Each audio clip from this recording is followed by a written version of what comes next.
Bettor Sports Betting is your home for picks, props, and futures for tonight's action.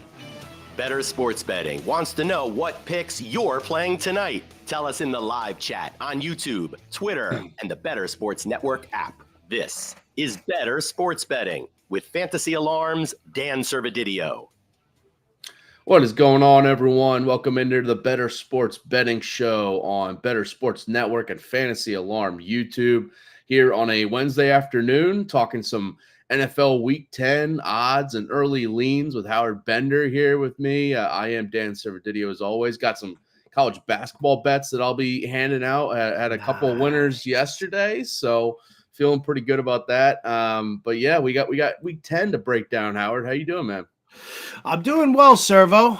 There's some sort of a bug going around here. I know I've got something. I know you've got something, and yet look at us plowing through, making sure that we get everybody the stuff that they need. So I'm doing real well. If you guys are watching on our YouTube page, hit that like and subscribe button, please, please, please.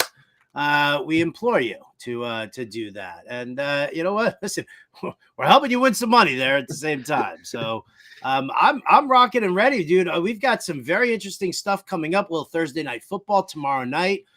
Justin Fields just ruled out for that game, so Tyson Bagent getting the start. I have a sneaking suspicion that this could actually be a little bit of an intriguing game for Thursday, in the sense that, like, it's not like you. All right, think back to Monday.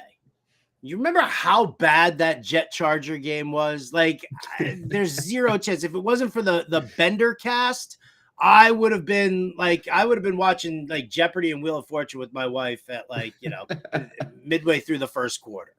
So I look at now this matchup here, and you've got Bryce Young and Adam Thielen and Jonathan Mingo, like that crew going up against a really bad Bears run pass defense. Their run defense is solid. They added Montez Sweat, so their pass rush is good. Get a nice quick release out of Bryce Young. Their corners are terrible. So you've got that on that side. Tyson Bagent has actually looked really good. They've got a healthy backfield now. Khalil Herbert, he might be listed as questionable, but he was back at practice, so we're looking like he could be activated off of IR and start this game. You got Deonta Foreman, Roshan Johnson, and you can run on Carolina. You can easily run on Carolina, so we expect them to do that. And then, for the same token, you've got, Tyson Bagent, who's been slinging the rock to, our good friend Cole Kmet on the regular here. So super interesting game. Right now it's at, I think it's at 3.5. Bears favored by 3.5. I'm leaning taking the Carolina Panthers with the points, because I just think that this is a close enough game for that. 38.5 over under. I might sneak in on the over in this one, Servo. Well, taking overs in primetime games has been a little risky. We got a DJ Moore revenge game too for this. How about that? Maybe some DJ Moore props coming up on tomorrow's show when we preview that. I already know I am taking. I'm not sure if it's gonna be receptions, yards, maybe both, but I'm taking some Adam Thielen props for tomorrow against that bad Bears defense, pass defense, because you mentioned they're pretty good against the run. They improved their run defense with that Sweat addition, but against the pass they are still rough. So. And a little, well, wasn't it the Bears pick that they traded to the Panthers to get, maybe it was in that DJ Moore trade to get for the Panthers to draft Bryce Young. Yeah. Oh, this whole thing is like, this is Bryce Young against the team he could have been playing for. Yeah. Right. So like, I do feel like, and again, maybe I'm just being a little bit more bullish on it, but again, I just think both defenses are bad enough that you're going to see some points scored in this one. I genuinely believe that we could see some points. So I'm going to take the over on the 38.5 on that. Right now I'm taking the Panthers plus 3.5. I think that hook is what's going to do it right for us, Servo. Yeah, I know the Panthers are bad, but I feel like the Bears don't deserve to be more than 3-point favorites against anybody right now. So I'd lean to Carolina too, getting the 3.5, as long as you can get that hook too.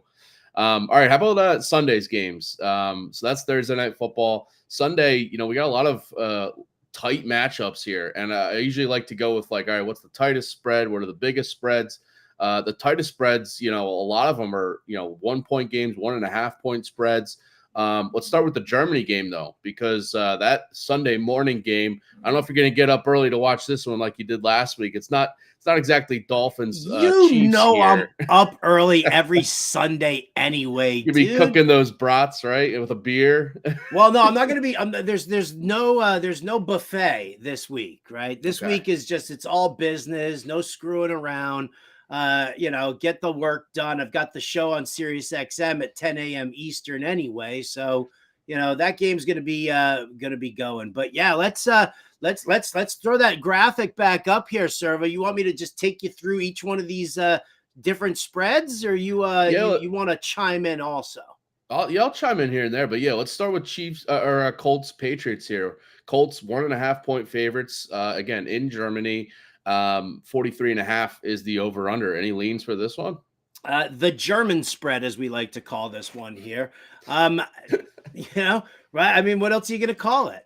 It's kind of funny. I think that what I'd like to see is I just want to see the Colts win this game. I want to see Jonathan Taylor run hard. I want to see Minshew hit Pittman. I hope that Josh Downs plays. I'm not enamored with this. It's going to be a no bet for me on the point spread itself, but I'm actually looking at the under in this one here. 43.5 against these two teams. It just I know that Ramondre Stevenson's going to be able to run on the Colts, but I don't think that Mac Jones is going to be able to pass. Even as bad as that secondary can be, I just don't think that he's going to be able to be successful against them. So I'm leaning on the under in this one. At 43.5. So that's my lean for the German spread. I'd lean to the under too, because I don't know if people realize the Colts, every game this year, they've scored at least 20 points, which is kind of surprising. The fact that they've had Minshew in there for a lot of those games. But they have been, their games have been hitting the overs a lot, but I feel like that trend's going to start going in the other direction. And their offense is going to see a little regression, especially against the Patriots. As bad as they are offensively, their defense is still, a top tier unit for the most part. So, and we know Mac Jones is bad. So I think I'd lean on the under as well for that. Yeah. The tightest spread here, Titans Bucks. This is kind of an interesting game, Servo. Yeah. I'll say it right off the bat. I'm looking at the over on the 38 points. Okay. Will Levis wants to sling the rock. Okay. That yes, they have great corners in Tampa Bay in Carlton Davis and Jamel Dean. Both guys are rock solid. And so they're going to be, obviously occupied by DeAndre Hopkins and Treylon Burks and Nick Westbrook-Akine. Oh, maybe not with Nick Westbrook-Akine. So maybe that's where, we start seeing Will Levis get, a little funky with the slot receiver, Chiga Okonkwo. Bucks have been vulnerable in the middle. Their whole defense, it just funnels everything into the middle of the field where they're vulnerable. You don't want to hit them on the outside. But, I think that's, what we're looking at from Will Levis's standpoint of looking at the Bucks. On the other side here, we know that this Titans secondary is not good. But now we're also starting to see a rash of injuries here. Sean Murphy-Bunting is, I believe, doubtful for this game. And I think they have another questionable corner and somebody else who's out. All of a sudden now this Titans defense, pass defense, which wasn't good anyway, is going to, it's going to struggle. Mike Evans, Chris Godwin to the moon for me for these guys. I'll lean the Bucks minus the point. I think they win this game. So, but I like the over on this one here as well. It's going to be very hard for Derrick Henry to be running against Vita Vea in the middle of that defensive line there. So I think that's going to cause some problems for Tennessee, but that's going to be Will Levis, taking off and doing it himself. Yeah. I'm very curious to see what his rushing yards prop is going to be for this game. Okay. Yeah, I mean, listen, we just saw the Bucks play in a 39-37 game against the Texans last week. CJ Stroud just was throwing it all over, 5 touchdowns for him, almost 500 passing yards. He's better than Will Levis, but I still think the Titans are going to have success through the air in this game, especially if the Bucks are trying to bottle up and pretty much shut down Derrick Henry and force Levis to beat them. So just kind of lead into more passing. And I'd lean to the over 2 with you on that 38 game total. Tight spread though. Titans Bucks 1 point spread there at home for Tampa Bay. How about the biggest spread? And I'll say right now, I'm probably going Cowboys, even though they are favored by 16 and a half. I think it is. It's, it was like 15 and a half. It's now up to 16 and a half. Probably get to 17 by the time Sunday comes. But the Giants are just, with Jones out, it's Tommy DeVito, maybe Matt Barkley's making an appearance. I have zero confidence in the Giants offense to keep this close at all, honestly. So it's a big spread that's kind of scares you, but I see this being a blowout win, just like it was in week 1 when the Cowboys and Giants right played. Well, I mean, I think that's also, it's like, it was 40-0 then, and now you've got Danny DeVito as your starting quarterback, right? I think Matt Barkley would actually probably be a little bit better, but I'll tell you what I would do? Listed on the Giants depth chart, their 4th string quarterback is Saquon Barkley. So why don't you add like 2 more guys to the offensive line, right? Do like a 7-man line, spread like a couple of wideouts out, and just run wildcat formation the entire time. Let Barkley just run the ball behind the extra offensive line, and if he so chooses to pop it over there, I mean, come on. We saw Derrick Henry like throwing touchdown passes, right? So why wouldn't we end up doing that? This is good. It's like when the 49ers were down Brock Purdy and Josh Johnson, that NFC Championship game. We had McCaffrey, who was like their emergency quarterback. Him as the quarterback more? They should have done that. They took a while to go to that.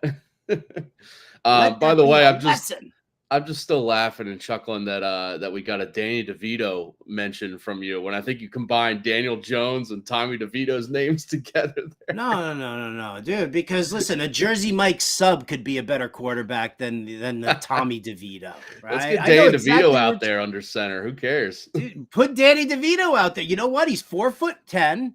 So he's gonna he slide under. He could go between Darren Sproles' legs. Come on, man. Oh man, I would just tune in for that. The Giants possessions if Danny DeVito was under center.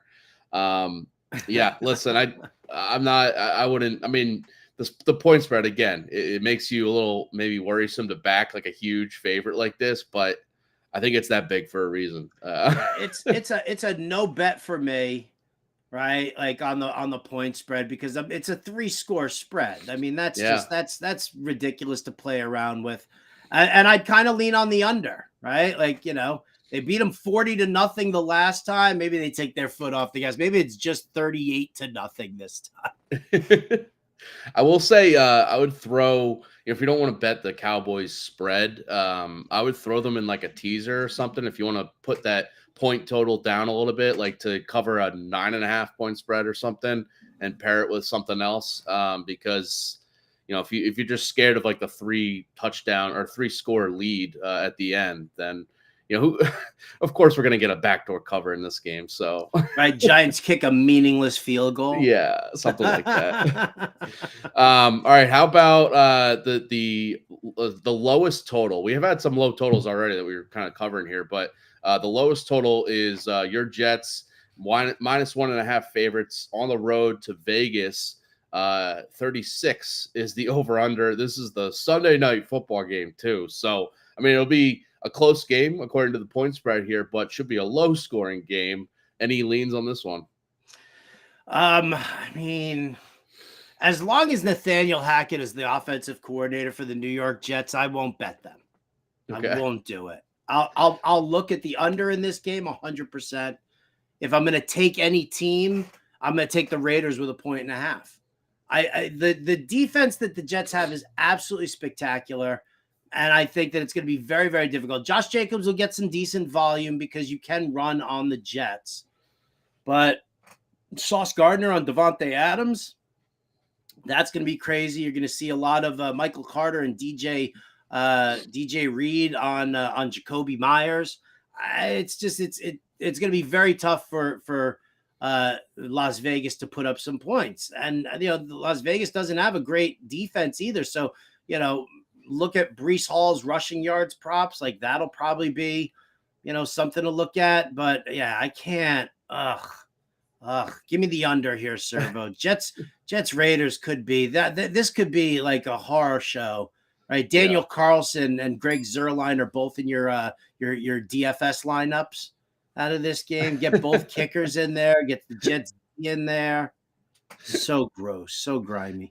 I will say I'll lean the Jets in this one. I do lean the under too, but I just see a letdown from the Raiders who, you correctly backed last week with one of your bets of taking them, week after their coach gets fired to come out and get the win for Antonio Pierce, the new interim coach.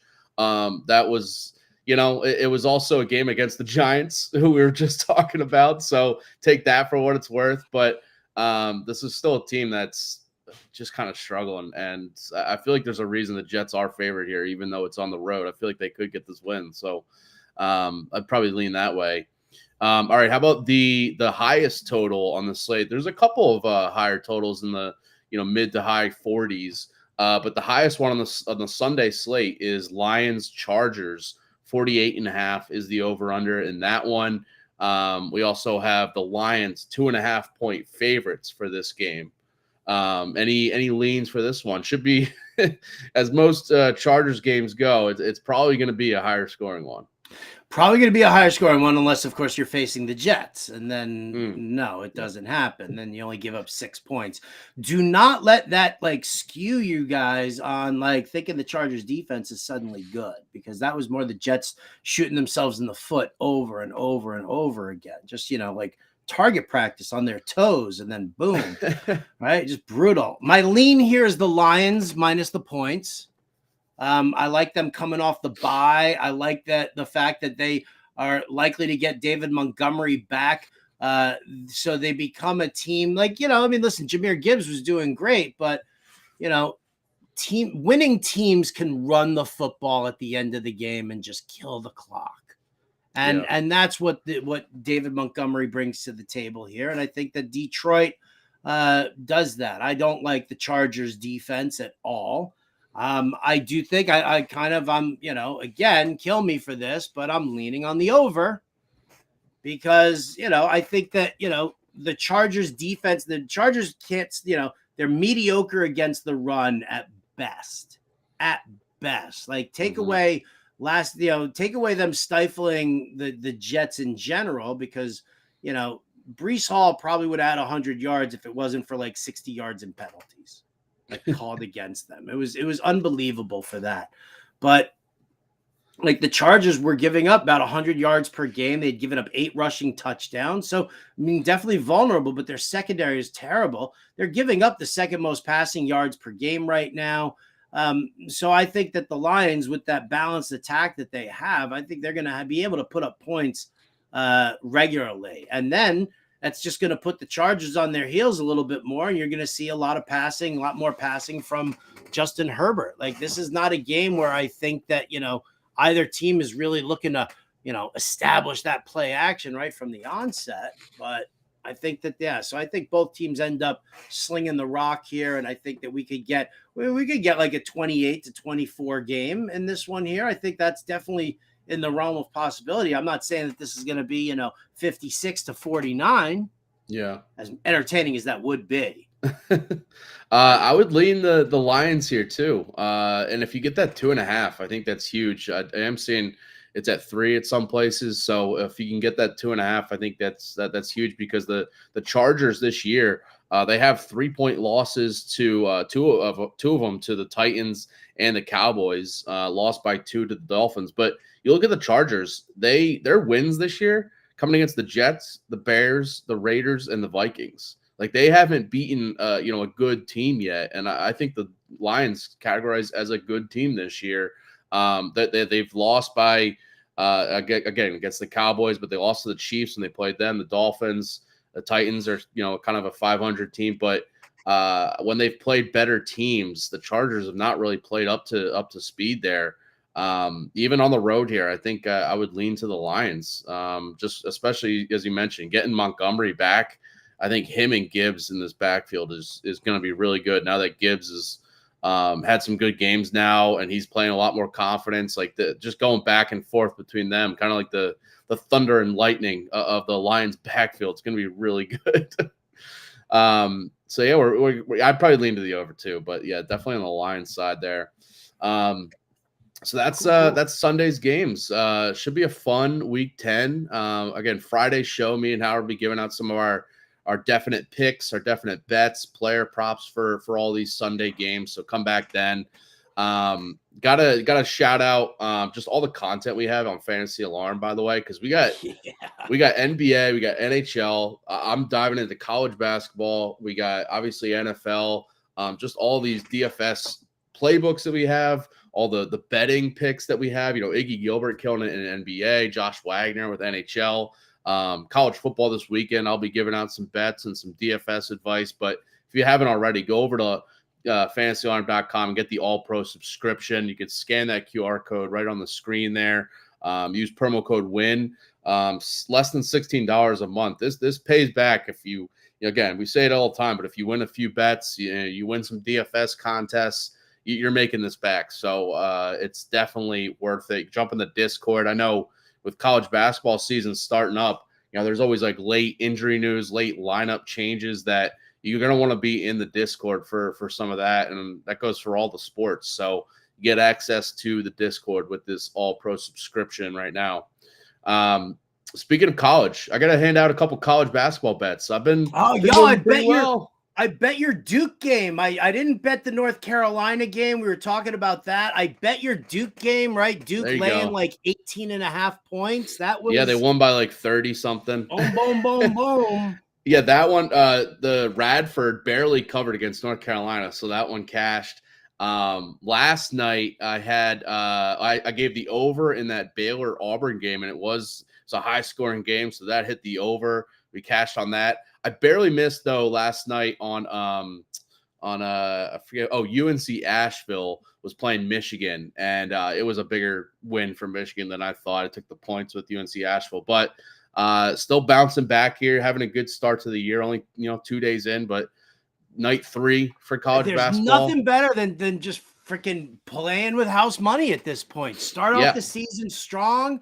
Right. And then once all of a sudden, that's the thing, you start off the season strong, it's because you have a working knowledge of the game, and you have a working knowledge of what these teams are all about, especially given the levels of competition against each other. Right. You were talking about that on Monday's show where you had, Duke going up against, I don't even remember who'd they beat? They that night, Dartmouth. Dartmouth, yeah. So it was Duke, Dartmouth, and then there was Radford against UNC. So the programs there. You're able to take advantage of certain things that about the game, and then when all of a sudden, then the coaches start making their defensive adjustments and injuries happen and stuff like that. You're you're already ahead. So I love it, man, and thank you. You're welcome. I will say, by the way, I have I'm running with a Google Doc just to track all my bets for you guys.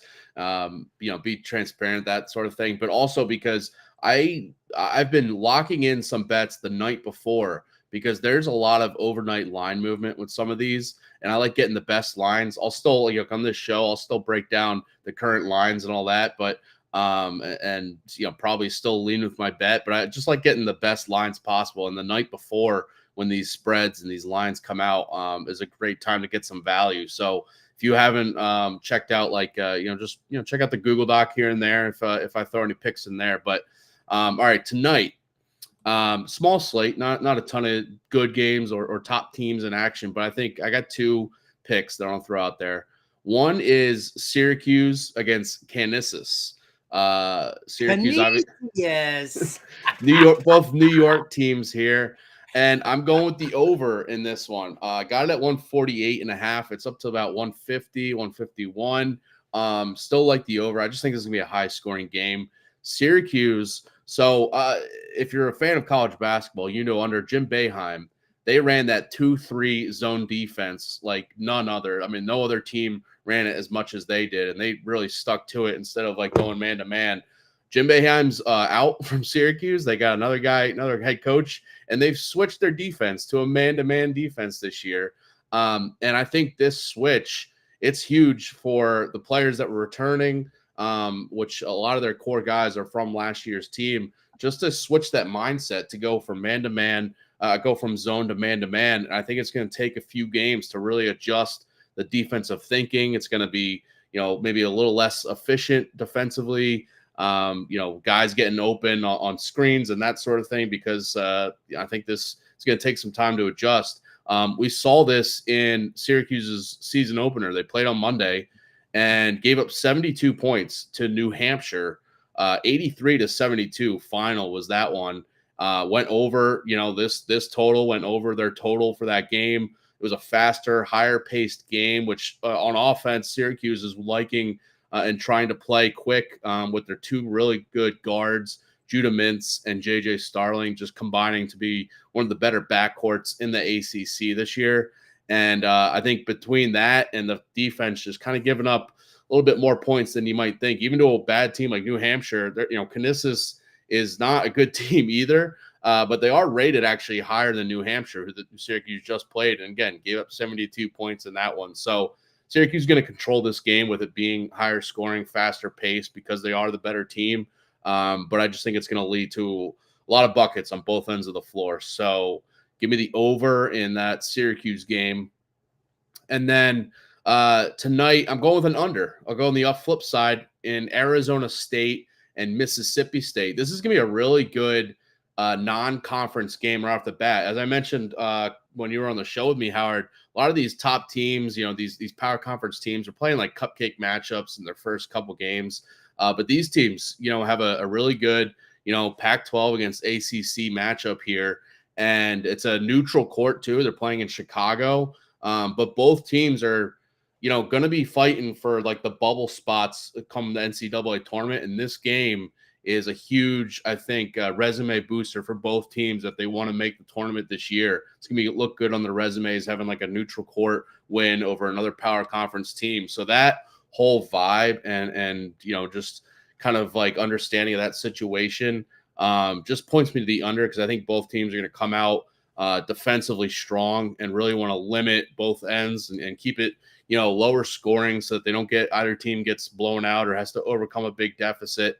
But on the other, just on the X's and O's of this, Mississippi State, they're down their top two scorers tonight. Tolu Smith, their really good center, he's out. Shaquille Moore, their really good guard, he's suspended for this. And I just think the offense for Mississippi State is just it's going to be a little sluggish, go through some scoreless droughts, I think, without Smith and Moore, who they leaned on a lot last year. And Mississippi State also, they were a top 10 defense last season and are going to be a top tier defensive team this year. Again, even without those two guys, they have a lot of athletes, a lot of really good guys that are more defensive minded than offensive. So they're going to control that, just being a more lower scoring defensive game.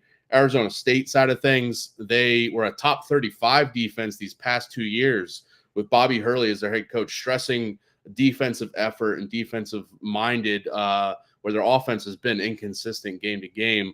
And that's going to be the same here, because Arizona State had a lot of roster turnover this offseason, replacing 4 of their 5 starters, have a lot of transfers coming in. I just think offensively there's going to be a lot of growing pains for Arizona State to really be consistent and efficient on the offensive end. But at the same time, a lot of the guys they brought in, the transfers, are more defensive guys. So both sides of this just point me to the under. Under 132.5 was on BetMGM. I think it's at 131, 130 around there, but I still think it's going to be a lower scoring game, just kind of played in like the low 60s. Like, I don't think there's going to be a lot of points in this game. So, yeah, give me the under in Arizona State and Mississippi State. Right on, baby. Right on. I love it, man. I'm going to lock those in, actually. Lock it in, yeah. I gave out, John said he was locking in a couple of the bets I put out last night, so hopefully he took advantage of that. But so that's college basketball. I got a college basketball DFS playbook that's up on Fantasy Alarm for tonight's slate too. Nice. So you could check that out if you want to get some DFS lineups in. Again, all pro subscription with that. All right, that's about it for us. Quick show, easy show. Coming up after us, by the way, 5 p.m. Eastern, John and Pemba, James Grande doing the Fantasy Alarm NBA DFS live show over on Bettor Sports Network and Fantasy Alarm. We also have the Bettor Cast going again tonight for Spurs Knicks and the NBA side of things. So if you haven't already, go download the Bettor Cast app for that game, 7:30 p.m. Eastern. Tip-off is that. Get the Bettor Cast app. You're on the Apple app, Google Play stores. Scan that QR code right there. Must be at least 18 years old, but it's free to play. No purchase subscription necessary. Just answer some real questions, win some cool prizes, all that good stuff over on the Bettor Cast app. So that's all tonight. We'll be back tomorrow, Thursday night football picks, college football picks for myself, NBA bets from James Grande. We'll have it all for you on tomorrow's Bettor Sports Betting show. That's about it for us. Howard, awesome as always. I'll catch you on Friday's show, giving some NFL bets out, but have a good night, and we'll see you guys later. Bettor Sports Betting on the Bettor Sports Network.